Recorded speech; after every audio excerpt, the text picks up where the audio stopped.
Muaji i bekuar i Ramazanit është muaji i duave dhe i lutjeve. Dhe duhet ta dimë që duaja apo lutja në vetveten e saj është adhurim, është ibadet.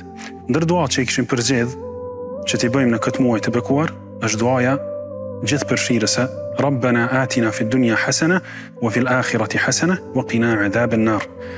Zoti ynë na jep mirësi në këtë jetë, mirësi në jetën e amshuar dhe na mbro nga dënimi i zjarrit. Po ashtu edhe një dua tjetër, të cilën shumë shpesh e bën i dërguari Allahut sallallahu alaihi wasallam, e që është ja muqallibal qulub, thabbit qalbi ala dinik. O ndryshues apo rrotullues i zemrave, bëje zemrën time të qëndrueshme dhe të fortë në fenë tënde. Dhe duaja e tretë e fundit që ju këshilloj që ta bëjmë të gjithë është duaja Allahumma a'inni ala dhikrika wa shukrika wa husni ibadatik. O Allah, më jep ndihmë që të jemi qëndrueshëm në përkujtimin tënd, në falendrimin tënd dhe në adhurimin e bukur ndaj teje. Disa kohë janë të dalluara në shariatin tonë. Ndër to është koha e parë që është koha kur njeriu është agjërueshëm, kur muslimani është duke agjëruar.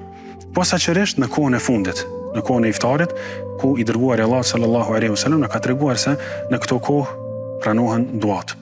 Koha tjetër apo vendi tjetër kur do të bëjmë dua është sejdja. Nga se i dërguari Allahu sallallahu alaihi wasallam na ka mësuar se aty jemi më së afërmi me Allahun te bareke ve teala dhe na ka nxitur që t'i shpeshtojmë duat në sejdë. Dhe vendi apo koha e tretë kur duhet t'i shtojmë duat është pjesa e fundit e natës, pjesa e syfyrit. Atëherë kur zakonisht të gjithë ne jemi zgjuar duke ngrënë syfyr, atëherë zbret edhe Allahu te bareke ve teala, Allahu i lartësuar në qiellin e dynjas dhe i thret njerëzit. Thot, a ka dikush që lutet? E unë t'i përgjigjem. A ka dikush që kërkon diçka prej meje? E unë t'ja jap atë. Dhe a ka dikush i cili kërkon falje prej meje? E unë t'a fal atë. Shënjestër.net